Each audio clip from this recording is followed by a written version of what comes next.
Welcome, everybody. My name is Peter. I'm the president here at Anderson Ranch Arts Center. On behalf of our trustees and our national council and the staff, I am so excited to have you here at our first summer series lecture of the year. Hopefully some of you caught the screening of Exhibiting Forgiveness last night. Really amazing. Great shout out. Thank you. That's worth a cheer. Great shout out to Aspen Film for partnering with us on that event. Lots going on this week. The live auction preview is up in the gallery. It is really beautiful. We can take absentee bids or manage telephone bids even if you can't come tomorrow night. Please go up and see that exhibition. Tomorrow is the gala and the live auction. There are still cocktail tickets. If you really want a seat, we could probably figure that out. And this Saturday is the traditional Ranch Week picnic and silent auction. An amazing group of art donated by both artists and faculty that teach here throughout the year, but also a lot of collectors have donated pieces this week, so there's some really amazing works available in there.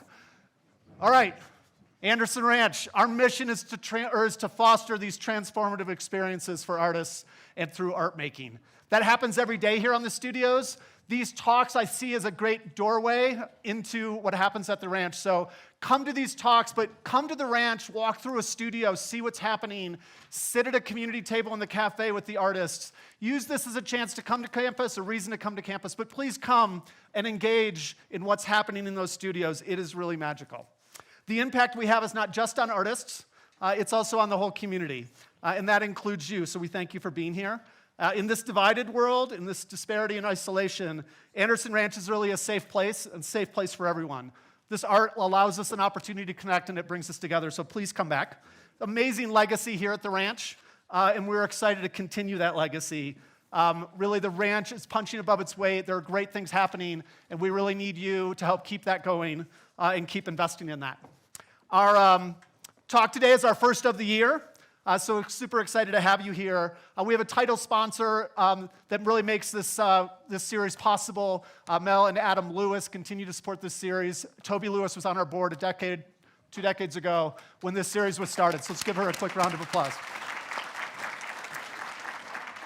We have a lot of individuals who help support the series. This also helps fund the Visiting Artist Program that happens throughout the year. Sarah Arison and Ton Willem, Jill and Jay Bernstein, Melissa and John Seriel, Rona and Jeff Citron, Ann Cook and Charlie Moss, Eleanor and Domenico Di Soleil, I'm halfway there, Sherry and Joe Felsen, Susan Gordon and Scott Francis, Anna and Matt Friedman, Jennifer and Brian Hermelin, Barbara and John Lee, Liza and John Mauk, Katie and Amnon Rodan, Lee and Reggie Smith, Ellen Sussman, and Robin and Mark Tebby. If you want to make me read out a longer list, all you have to do is let us know and we'll put you right on the list. But a quick thank you. These people really do an amazing thing for what happens at the ranch. We have a few corporate sponsors, Christie's Auction House, Pure Insurance, and United Airlines. And Ranch Week this week has 2 special sponsors. Sunset Framing has framed a lot of the works that are in the auction this weekend, and Cottigan Tate Art Storage and Shipping to help us get a lot of that work here. Finally, our media sponsor is Cultured Magazine. Sarah Harrelson is here.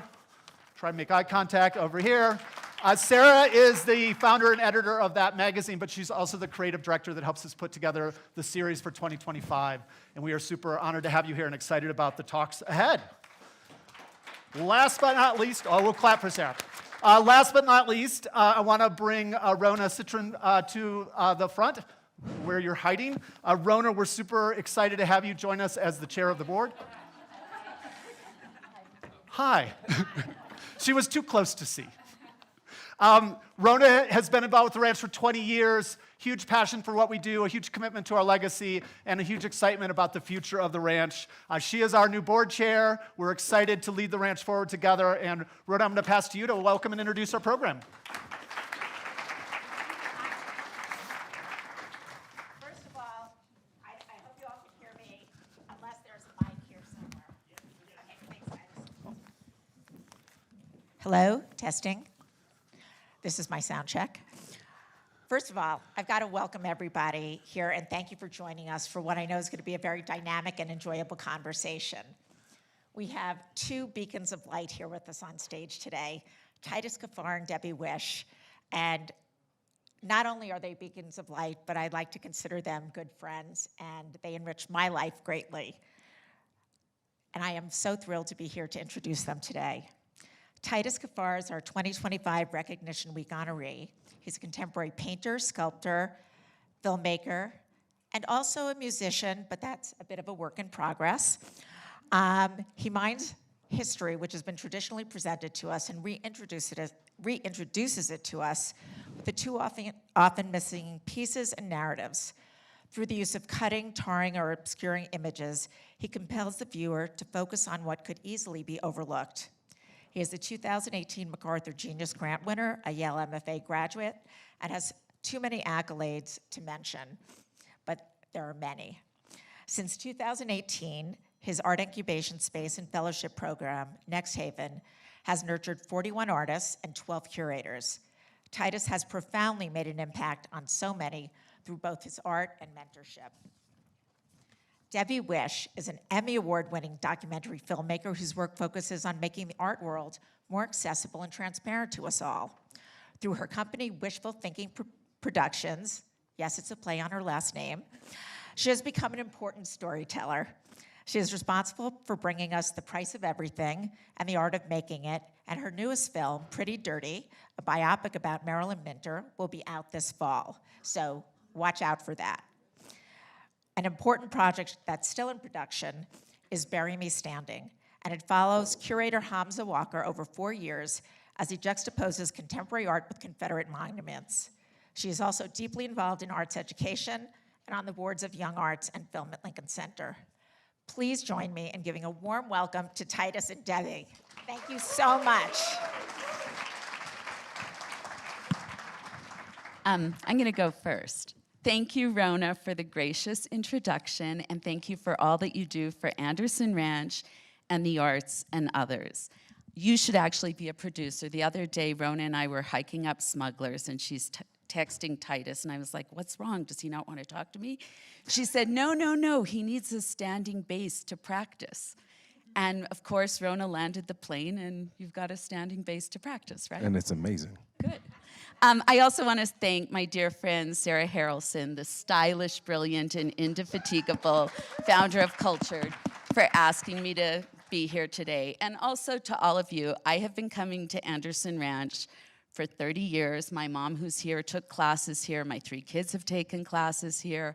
I've been to numerous lectures here, and it's one of those magical places where time stops, and it would not exist if it were not for the support of people like you. These places are entirely dependent on the philanthropy of others. So, and in the spirit of Titus's practice, which has much to do with adding to a narrative, making it more robust, honest, truthful, inclusive, I want to just amplify his bio that Rona briefly gave. I think it's the most impressive bio I've ever read.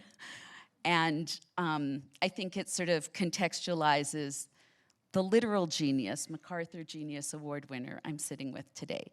So Titus was born in 1976 in Kalamazoo, Michigan. Suffice to say, he did not grow up going to places like Aspen with access to places like Anderson Ranch. His parents were 15 when he was born. He failed kindergarten, which I didn't even know was possible. I got kicked out. Oh, okay. Yeah. That's a little better.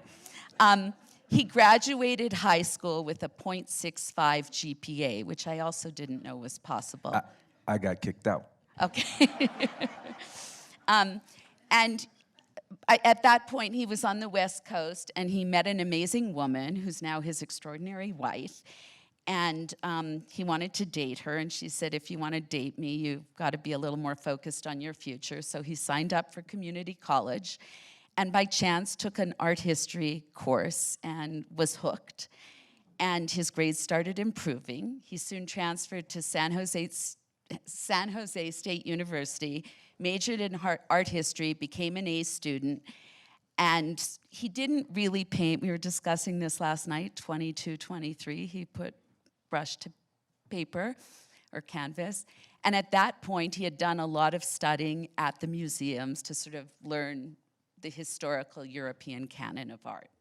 He applies to Yale MFA program, gets rejected. He applies again, gets rejected. He also applied to Stanford and God knows where else, gets rejected. Third time's the charm. He gets into Yale, moves to New Haven, graduates in 2006. Very soon after, has a residency at the Studio Museum. And through like 2006, 2011, his work starts appearing in group shows at important galleries like Jack Shaman in New York, and especially in shows that were dealing with themes of race and representation, which honestly was just beginning at that time. 2011, he has a solo show at Friedman Benda, which I happened to go to, called The Vesper Project. You said I was one of the few people who went to it. I didn't understand it, but okay. By 2014, he's commissioned by Time magazine to create an artwork addressing the Ferguson protests, yet another fight for remembrance. 2014-15, the very acclaimed Jerome Project is exhibited at the Studio Museum and the Drawing Center. 2017, Cost of Removal is acquired by Crystal Bridges. 2017, he also did a TED Talk that's now been viewed by over 10 million people and probably 10,200,000 by the end of the day, called Can Art Amend History? He also, 2017, did projects at Princeton and Yale that addressed the history of slavery associated with these Ivy League institutions. 2018, he's awarded a MacArthur Genius Award. That same year has a show at MoMA PS1. 2019, kind of the height of all this, he opens Next Haven in New Haven, which is a visionary art incubator, mentorship, residency program that also takes in kids from high school. 2020, Monumental Inversions, which we'll discuss. He also joins Gagosian that year, arguably the most important gallery in the world. 2021, inks a deal with UTA for film, TV, and podcasting ventures. 2022, From a Tropical Space at Gagosian, which I think one of those works is now at the Met. 2022, he does a short film documentary that's shortlisted for an Oscar, which you should all see, called Shut Up and Paint. 2023, he finishes exhibiting Forgiveness, which premieres at the Sundance Film Festival in January 2024, arguably the most important film festival in the country. He's now also on the board of the Brooklyn Museum. I don't know if I've ever read sort of a meteoric rise like that. And I guess my first question for you, Titus, is what did I leave out? I forgot about most of the stuff you said. That of all of those things, the thing I'm most proud of is that I am a father to two amazing boys, Savian and Devin. I was actually going to say that for those of you who are familiar with Titus's work, I sort of see it as you take kind of a European traditional approach to painting, and then you almost attack the canvas and look at, like, I mean, influences of people like Fontana and Sam Gilliam and Uko, I don't know who else, but Rauschenberg, but that you take something traditional and apply sort of contemporary movements and motion that bring the past into the present. So I was gonna ask, which I think you've answered already, is if you were adding that sort of gesture, I guess it's fatherhood and marriage and love. I mean, in terms of how I want to be remembered in the world, I mean, those are the most important things. And if you know my work and the things that I focus on in my work, part of the reason why I focus on those things specifically is because of my own upbringing, my own relationship with my father, and the need to understand the narrative differently. And so that's critical to me expressing who I am. So I read that when you were in, I guess, community college or at San Jose State, you very quickly notice that people who look like you and with your background aren't in the museums and aren't in the textbooks. And when they're in the textbooks, teachers often quick step them. And I'm wondering, like, sort of, was there an aha moment that started forming your visual language and kind of the mission of your work? Because I do think... It wasn't an intellectual thing like that. I was at San Jose State, and I was taking a class, it was an art history class. I've told this story so many times before. Not to them. True. Okay, so it was an art history class, and it was a survey art history class. One of those classes where you start with cave paintings and then you go to Jackson Pollock. So it's way too much stuff in a single semester, right? But we have to take that class because we have to help people understand the entire tradition. So I'm in that class, and at this point, as you said, I'm a A student now, so I sit in the front of the class, and the teacher knows who I am. And we go through the book, and at the beginning of the semester, I looked through that book and noticed that there was a small section on Black people in the history of painting. And even though in this something like 200-300 page book, it was 14 pages, it was there. And I was excited about it, because in all my other art history classes, there was no conversation about that. And so when we got to the day where we were supposed to go through that section, the professor gets up in front of the classroom and she says, sorry class, I just want to let you know, we don't have time to go through this section. And so we're going to jump on to the next section. So being that I think there was 2 Black kids in the class, I raised my hand and I said, excuse me, I'm deeply interested in this particular section. I just want to know when we're going to be able to get back to that. And she said, we don't have time for it, we're not going to do it, we're just going to move on. I said, sorry, don't mean to interrupt again, but as I said, it's incredibly important to me in particular.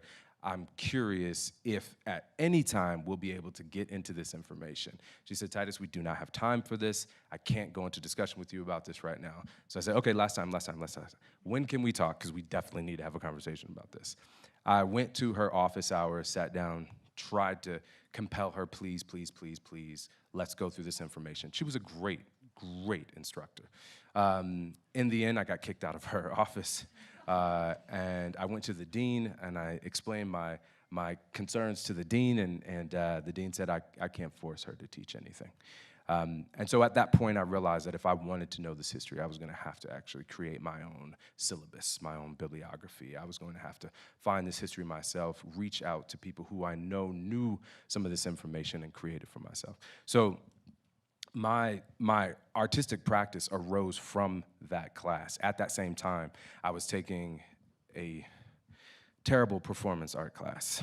I just want to say this for any performance artists in the room right now. I feel very differently now about performance art than I did then.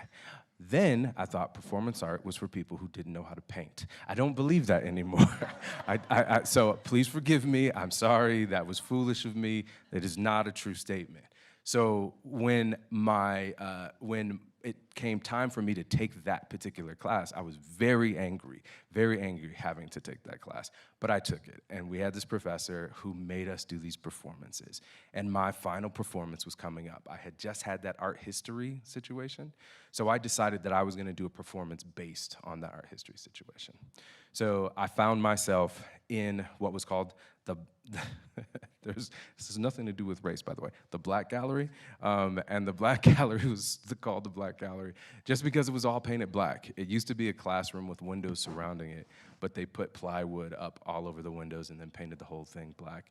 And so I sat one light in the center of the space, put a desk in the space, and I sat there and I just flipped through that art history book. And when I came to that section, I just ripped out everything that wasn't that section. And so what you had in the end was this little pamphlet. And as I was ripping out these pages, I just found myself getting more and more frustrated, more and more angry. And as I was concluding, and I didn't really have an ending for this, but as I was concluding, I picked up the book and I hit it through the wall. That wasn't my intention, but I put it against the wall and I just hit it as hard as I could. And because of the classroom, all of the light from the outside just shined into that dark space all of a sudden. And as I said, I had no ending, so I was just like, I'm done now. And I got up and I walked out of the space. So that was my approach to this body of information. The next thing that I did was I went back, and I think some of those images are rolling through. I went back through that section, and because I wanted to understand it, I painted every black figure represented in that particular section, just because I wanted to understand it. And I painted it on dry erase whiteboard because that's what we used in the classroom at that time. And so my sort of philosophical practice grew out of experience. So I often think with contemporary art, and I also used to think dismissively of some conceptual artists, some performance artists. I don't anymore. I love it. But often you have to show that you can paint before you can sort of Move on. and also kind of cut through the canvas and do something so bold and like audacious, you know. And I'm wondering first, what were your early paintings like, and what kind of Bad. Bad. Like, all of our early paintings are bad. Nobody starts making good paintings. But how did you as a matter learn of how to fact- paint? Like your paintings, before you attack the canvas, they could hold up in any museum in Amsterdam. Do you, Like, do you remember the drawing that I told you to take out of this slide projection? the one of the shoe? No, that wasn't a shoe. That was a portrait. See? Exactly. It was that bad. It was that bad. It was that bad. So that was my first, we took it out because it's literally that embarrassing. It was my first drawing, and I'm in my 20s now. Have finished junior college, and I decide that I wanna start drawing. And the truth of the matter is, I'm not good at it. I'm really, really bad at it. I'm terrible at it. But that doesn't matter because I love the process. And so this is something that when I work with young people all the time, when I start teaching them how to draw, I say teaching how to paint, particularly when I'm teaching them how to draw. I'll have them start the class and make drawings. And then an hour into it, I say, okay, now rip everything you just made up, throw it away. And they're always like, wait, what? Just throw it away. We're gonna make a bunch more drawings. Because in the beginning in particular, and even further on in your practice, it's really not about the product, it's about the process. If you can learn to love the process, you will find the product, right? I wasn't good. The product sucked. It was terrible. But when I was sitting down drawing, when I was sitting down painting, time stopped. I forgot to eat. I forgot to go places. I was just locked in. And for me, that was what kept me going. And so because I loved the process, I started investigating more. I started digging in more. I started looking at people who did it better than me. I started sitting down at museums, drawing in museums, painting in museums. Because my first painting class at San Jose State was awful. I just realized something. These stories that I'm telling you about San Jose State make it sound like it's a bad school. It's not a bad school. It was a really good school. I just had a couple of really terrible classes. But there was this teacher. His name was Tony. Well, I shouldn't say his last name. You might know him. Anyway, so there was a teacher, and he was my beginning painting teacher. I had not taken another painting class. We show up to the class. He sets up this still life. He sets it in the center of the classroom. And then he walks in front of it, I swear to God, and he goes, "Express yourself." And I was like, I don't even know how to get the tube open, right? Like, how do we set up our palette? Like, how is this shit supposed to work? And so I raise my hand again, and I say, "Hey, are you gonna do a demonstration? Like, show us how to do this?" He said, "Oh, no, I don't paint anymore." And I said, what do you mean you don't paint anymore? He's like, "Well, painting's dead. Like, I don't paint." I said, "Well, why are you teaching this class?" And he's like, "I'm required to." And that was it. I got no painting instruction from him. No painting instruction at all. Periodically, he would walk around as we were doing something, and he would say, "That looks nice." That's it. No technique, no nothing. And so I wanted to find out more, so I had to dig on my own to figure out how this worked. So how did you get into Yale, finally? Like, what was the work like when you got in? And I guess, what was it like when you graduated? How did it change? Well, let's remember that I didn't get in the first or No, the the second third time when you got in. So it was a continuation of that. So I was making work, and it was bad, and I applied with bad work to Yale, and they said, this is bad, and I didn't get in. Did they actually say that? No, I'm summarizing. I have a lot of friends who went through the Yale MFA program, and I'm sort of stunned at some of the things that they've said. Oh, Not no. to slam Yale. Yale's amazing, but No, when I got there, they said that. Yeah. Once I finally got into the program, yes, they do not care about your feelings. It has nothing to do with it. It's like, this painting is terrible. This is not working. You need to spend some more time studying. But I, as I said, was deeply invested in the process, so I kept painting. So every single time that I applied to Yale, I applied with a completely different body of work. Now, interestingly enough, it was the third body of work that, at which point I had decided that I was gonna repaint all of those black figures in that section of that history book. That's not it. In that section of the history book, and that was the body of work that got me into Yale. so you were focusing then on shifting the gaze. What I was noticing is that when in that art history book, even that section, as I said, that we didn't go through, when I was looking at these images, let me step back and say this. It was a terrible section, but it existed. What I mean by it was a terrible section is that it was poorly curated. It wasn't like black art from modernism. It wasn't like black painters. It wasn't even black artists. It was black everything. If there was a black person in the painting, if there was a black person who painted the painting, if the author's friend was black, like it was like just like anything, it was like thrown into this section. It didn't make any sense. So as I was looking at these images, I was finding this consistent thing, that black people were on the fringes of the composition, always to the right or the left of the composition, always in the shadows. But I found that we want to see ourselves reflected, right? When you see a film, you connect yourself to the character that you feel like is most related to you in some to see it, some to kind of be way. it. Right, exactly. And so I was finding that within these compositions, I was immediately attracted to those black figures. And so the study became, I want to see them. I wasn't trying to shift somebody else's gaze. I don't approach my work that way. Like, a lot of times people see my work and they think of it as like this political act, this thing that I'm trying to do, this thing that I'm trying to convince you of. But the truth of the matter is, when I'm in the studio, you don't exist. You don't matter to me. I'm sorry, I don't mean to hurt your feelings, but you do not matter to me. I'm trying to find something for myself. When I become didactic and I'm trying to teach you a lesson, I hate what I'm doing. I find that I finish the painting and it might be an effective teaching tool, but it's not a good piece of art for me. That's for me. I mean, the closest I can get to relating to that is I've been working for the last few years on this film that's documenting Hamza's monumental journey to stage this exhibition that features actual Confederate monuments juxtaposed with works of art by leading black artists. And I've had people say, how can you do something so spicy and political? And I'm like, it's observational. It's like American history. It's not black history. It's not white history. It's our shared history.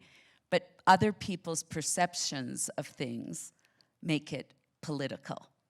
Absolutely. And that one of the things that I think, in my humble opinion, has made you incredibly successful and people are able to shift the gaze to you is that you do it all with so much grace. And there's a lot of kindness and empathy, not just for people who've been left out of the narrative, but for people who kind of don't even understand that there's been omission and erasure. Yeah. I mean, I'm keep looking up because these, well, who has control of that? Who's doing that? That's it? Not me. Okay. Yeah. This is a perfect example. So, talk about Thomas Jefferson. Okay, all right, let's talk about Thomas Jefferson. All right, so I've been a bit obsessed with Thomas Jefferson for years. I try to read as much as I can, and I was actually the first contemporary artist to show artwork in Monticello. It was gonna be this thing that I thought was, the truth is I knew it was gonna be a problem because of the political climate. And the show got taken down early because of protests and bomb threats at Monticello. That's the time we live in. But I didn't make this painting because I was trying to make some political statement. That's not how this started. That's not how any of my work starts.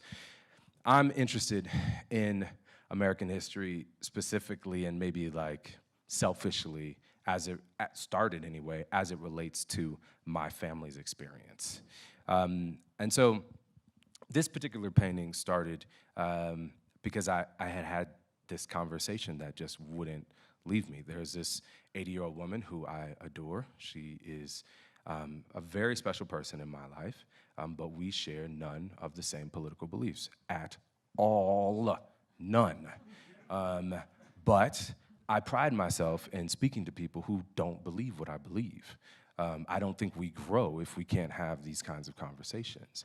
So usually on Sundays, I stop by her house and we have some coffee and we talk about stuff. And this particular Sunday, we started having a conversation about Thomas Jefferson. Now that's my jam. I like to talk about it. She was an American history teacher in high school for 40 years.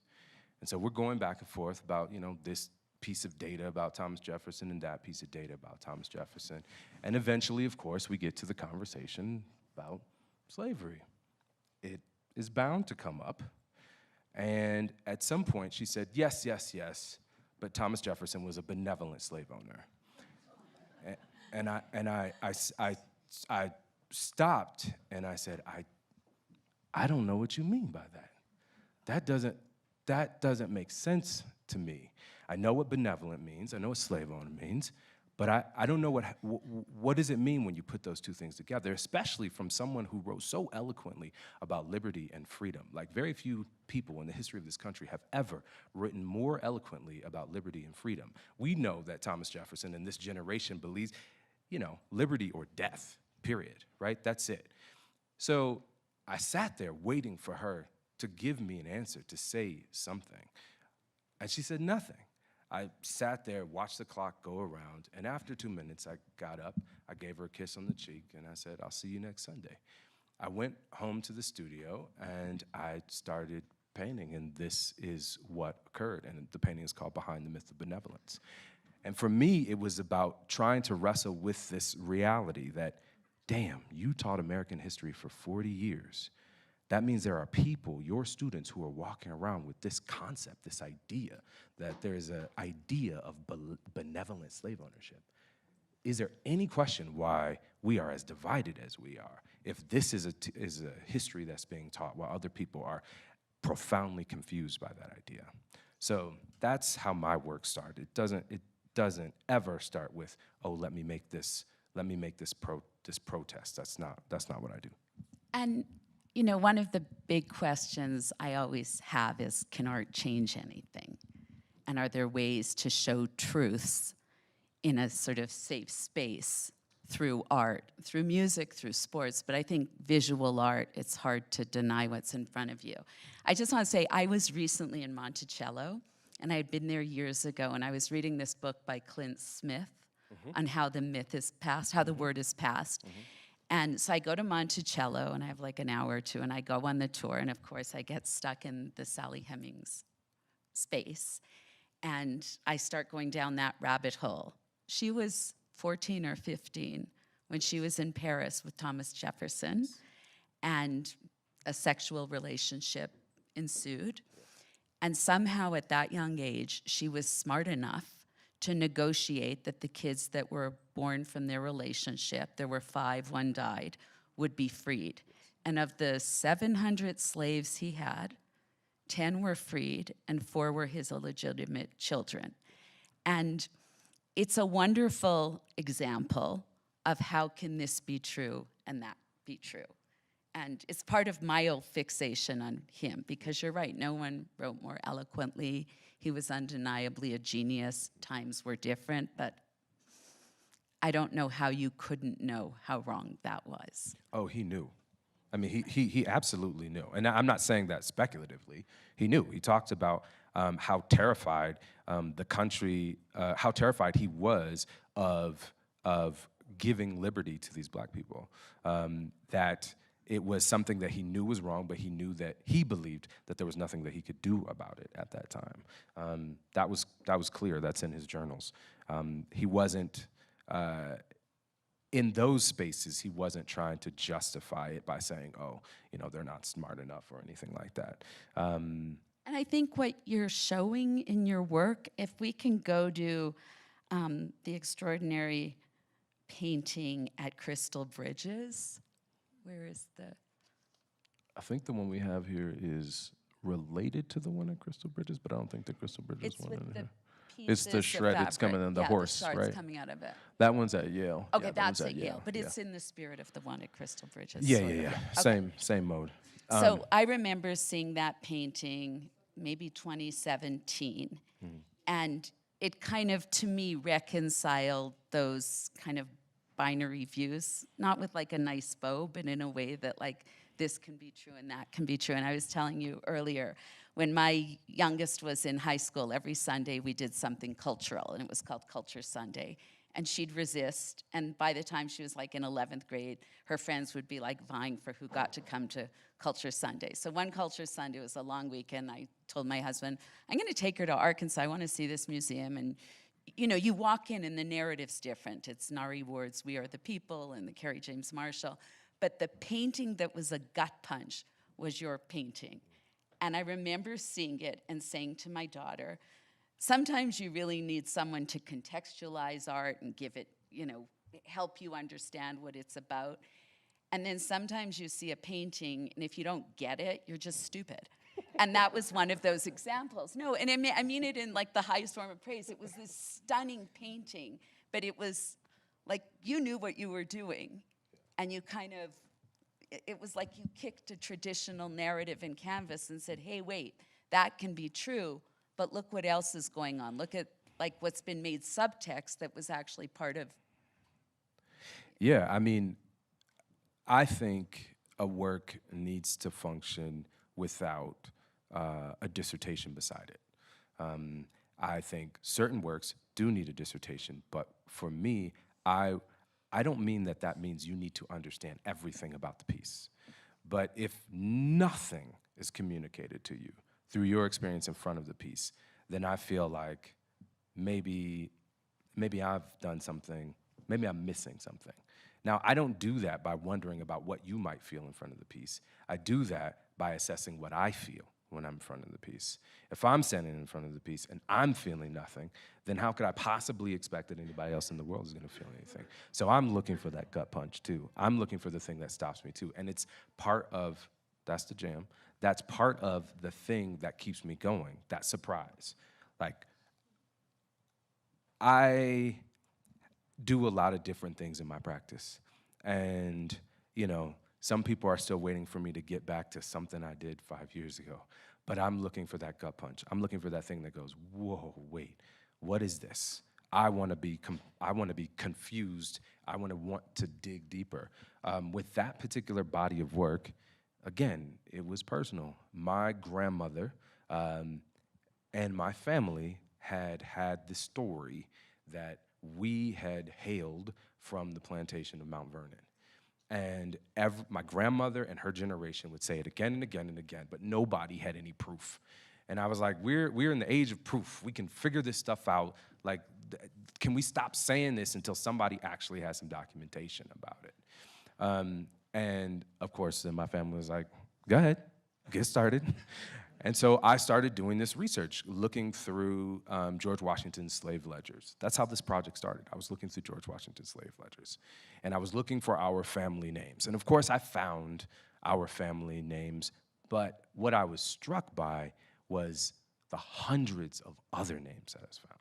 Like, I'm here digging through this, trying to find this thing for me. And at that moment, what was impacting was like specifically, you know, Sarah, 10, Bobby, 5, right?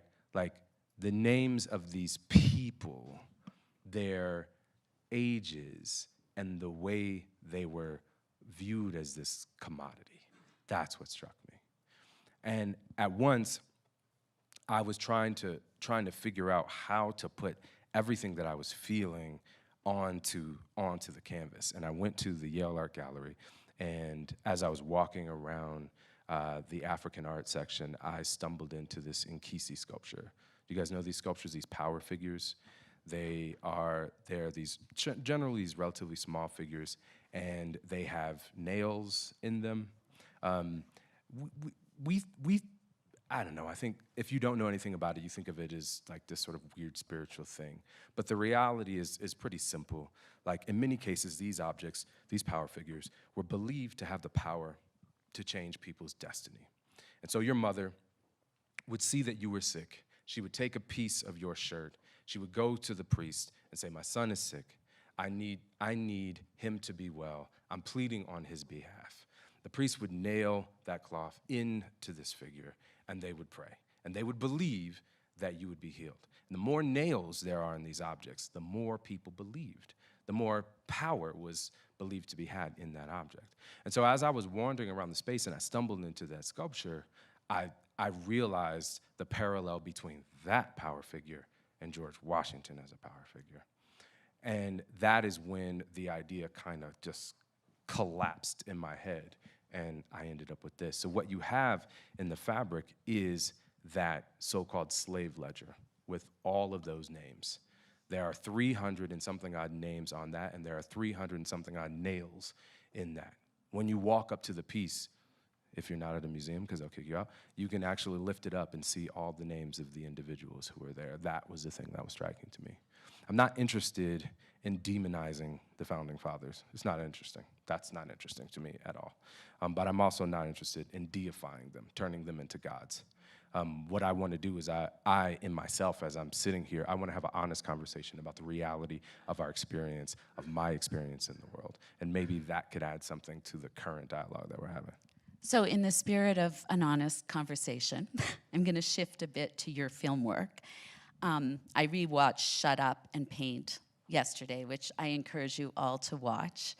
It's maybe 20 minutes, and it was nominated for, it was shortlisted, which is quite an accomplishment for your first film.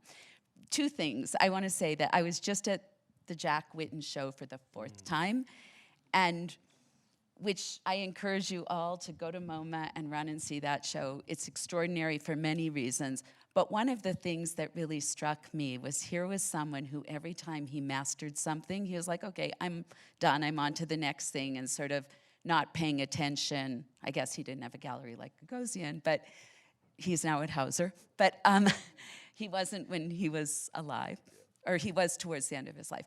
But to be able to do that and ignore the market, and to just say, you know what, I got to dig into my soul to eke out whatever I need to communicate, and no one's going to tell me use more red, it's got to fit into an elevator, I like horizontal, you only have 9 rooms, or whatever it is. And in Shut Up and Paint, there's a couple scenes in there that will stay with me forever, but one of them is when you're confronting your colleague at Yale, and you say, I thought I was making work for my people, and sort of again, this can be true and that can be true.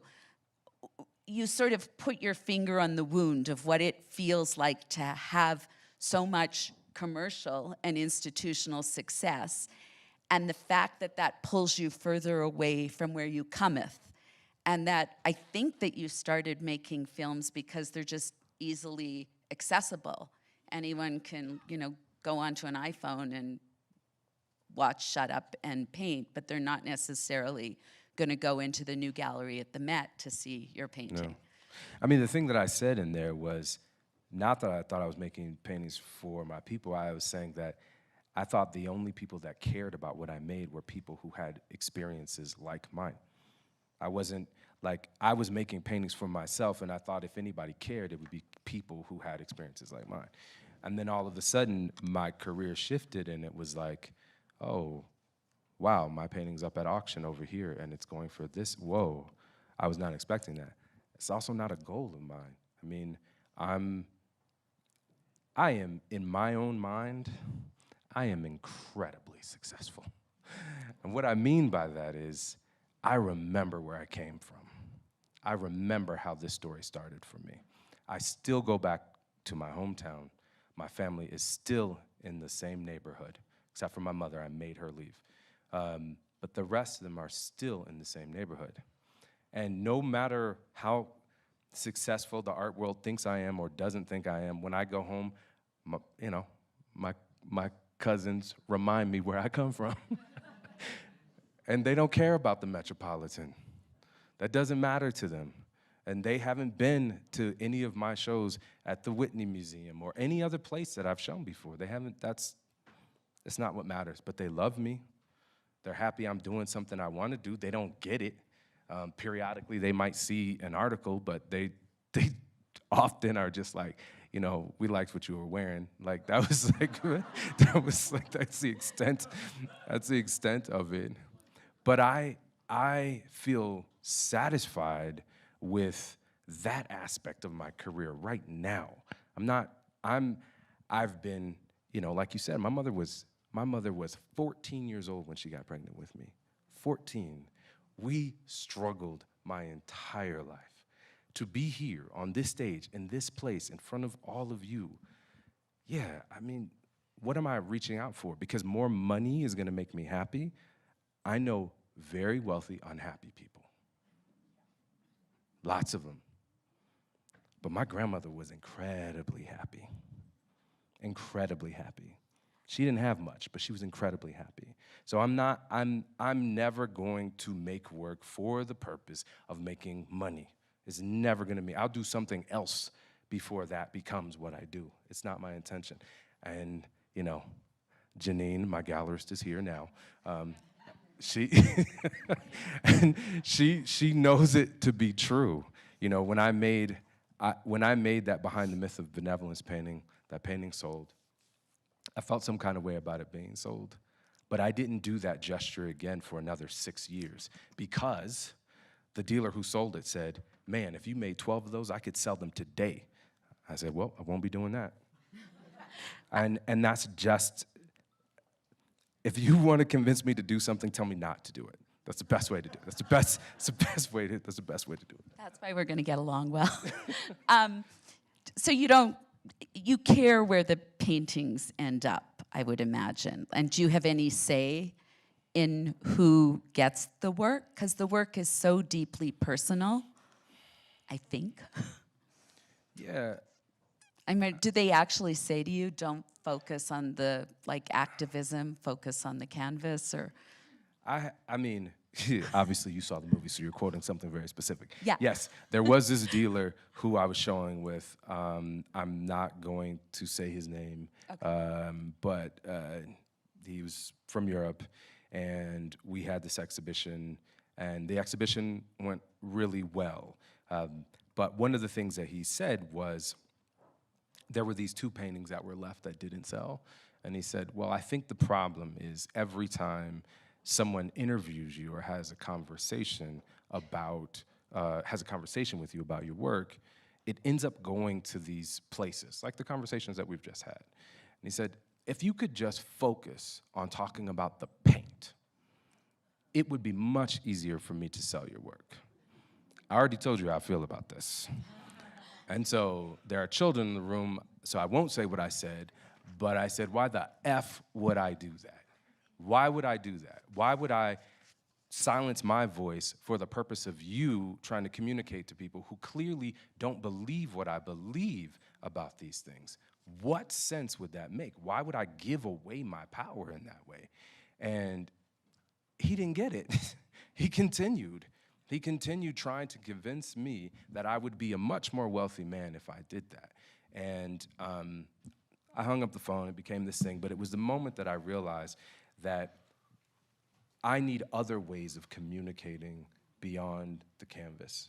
Which brings me to exhibiting forgiveness, which to those of you who haven't seen it, and I've made movies, I've made documentaries that I think are probably in many ways easier than a narrative film, but it was way harder than childbirth or getting a new knee. The hardest thing I've ever done is made a movie. And also then sort of unleashing it to the world and letting people come back and say, it's too long, it's too short, why didn't you do this? And I was like, go try and make a movie. At the peak of your career, and we haven't even gotten into Next Haven and sort of the social impact aspect of your career that I think is so extraordinary, but that you're kind of doing everything at once. You really go off the canvas and you make a film that takes you back to your childhood home and neighborhood. What was the impetus for that?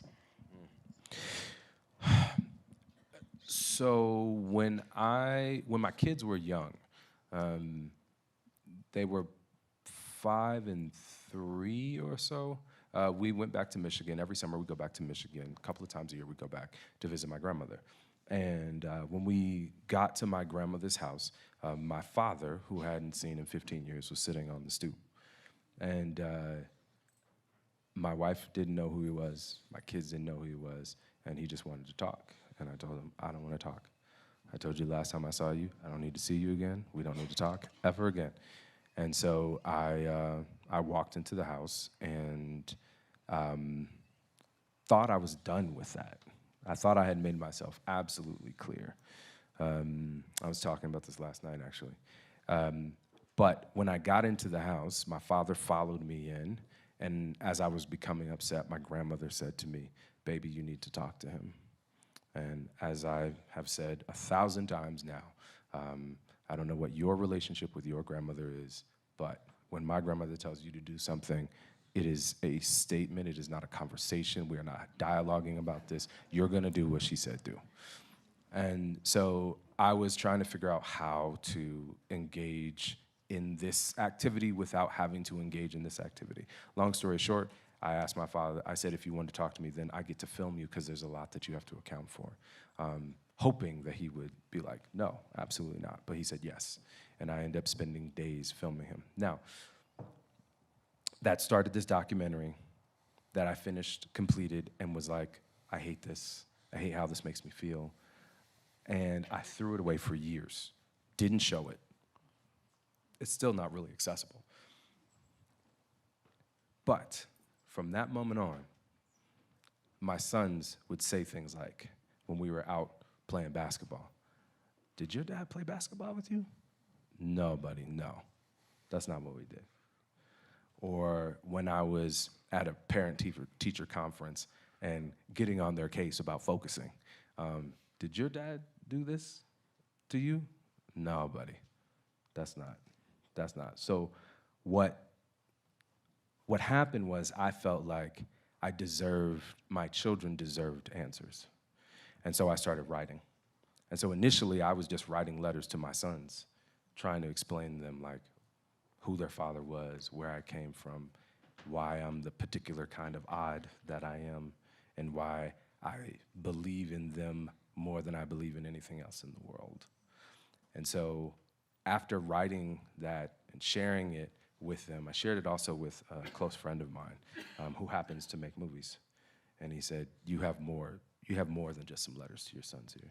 I mean, it's such a beautifully crafted film, and like technically, and then the narrative, but the scenes that pierced my heart, besides the mowing the lawn scene and the scene with Lerone at the basement where you're filming, were how loving the relationship between Terrell and his son was. It was just so like deliciously loving. And I sort of saw the film as a love letter to your sons once I watched it, just that like, we don't have to discuss this.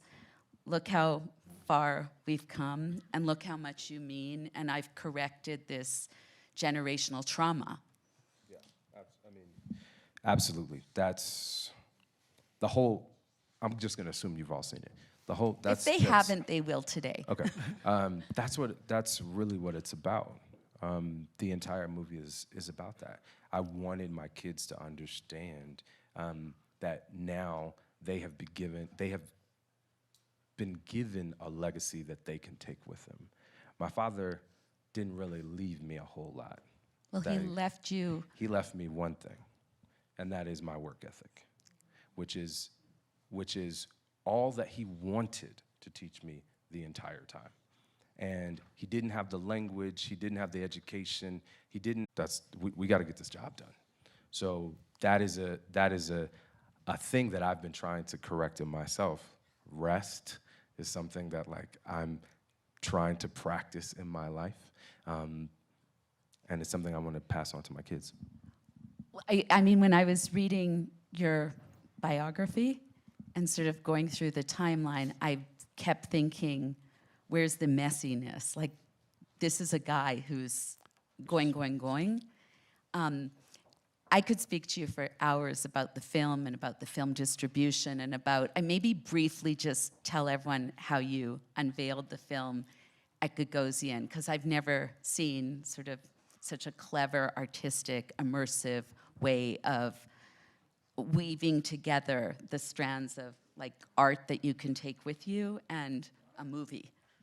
Well, first of all, shout out to Gagosian, and I'm not just saying that because they're in the room. I'm saying that because most galleries would have told me there's no way in hell we're gonna do what you're asking. I came to them and I said, I've finished this film, I wanna do the premiere, and what I'm gonna do is I'm gonna build a 90-seat theater inside of the gallery space. Not seats on the floor, a 90-seat full-on theater, 40-foot screen, professional sound system, velvet walls, all of that. And they said, sounds good. And so we did that. And so when you came into the space, you walked through this velvet hallway and you walked in and it looked like a theater. And people were like, I didn't know Gagosian had a theater in this space. Sat down, you watched the movie. And when the movie ends, as you know, Andra Day is writing a song in the film. When the movie ends, Andra walks onto the stage and she starts singing in front of you the song that she wrote for the film. And as she starts to sing, a little bit of smoke enters the room because I'm melodramatic. And then, you know, of course, we had lighting because also I'm melodramatic. And the curtains open and all of the paintings that were made in the film are all behind her. And so at the end, you're invited to walk through the work and experience the work that you just saw on screen. And so it was the complete manifestation of what was in my head. I've never done a project that was so precisely what I had imagined in my head. So. I wish I had been there. I'm going to have one last question before we open it to the audience.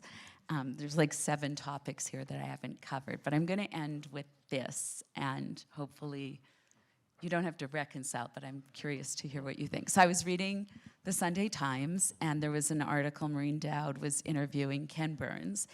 And Ken Burns, you know, against the backdrop of these times, wherever you stand politically, we're living in sort of charged, difficult times.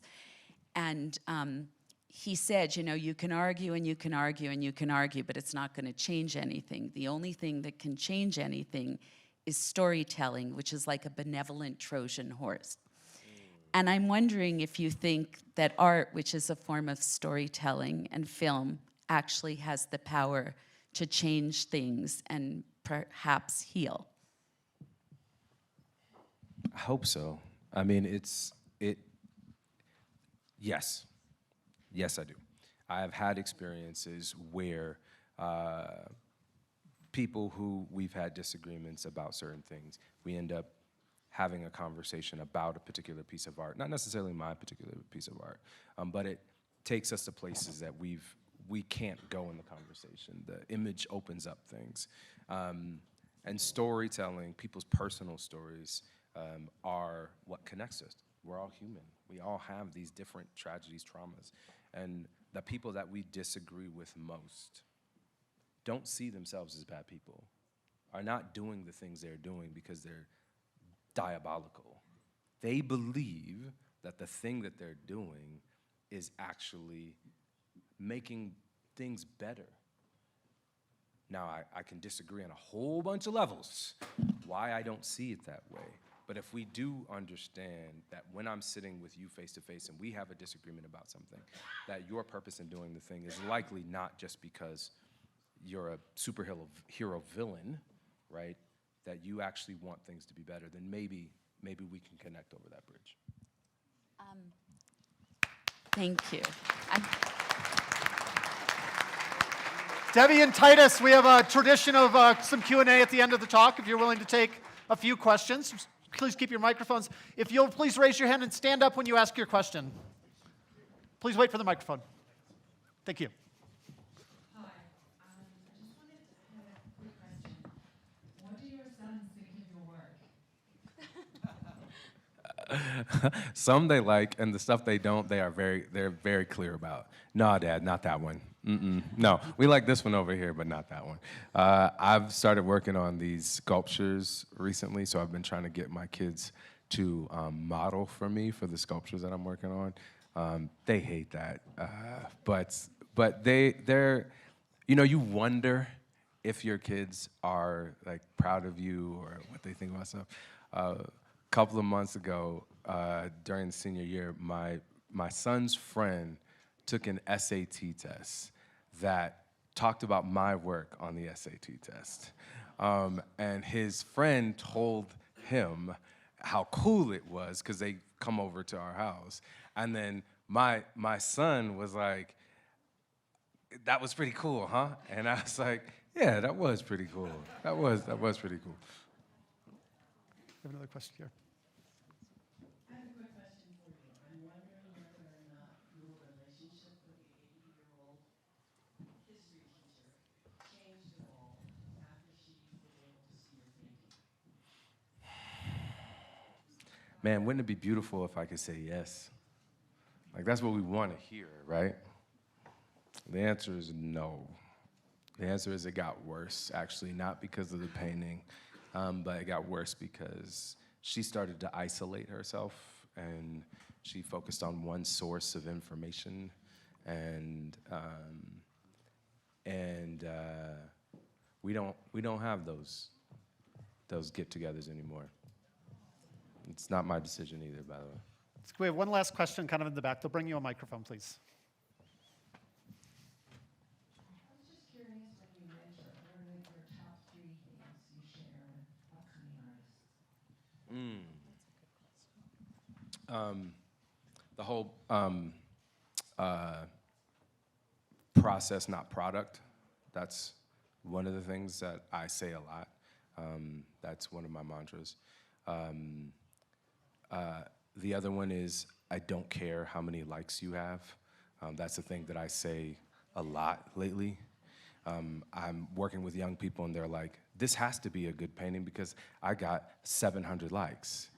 I'm like, I don't like it. Like, it doesn't, that's not the thing that I am judging your work on. And that's not the thing you should be judging your work on. Whether this person or that person likes your work, that should not be the thing that motivates what you do. And then I think the final thing is this thing I say a lot to the young people I work with. If everything that you make succeeds, you're not effing trying hard enough. By that. Thank you. Thank you.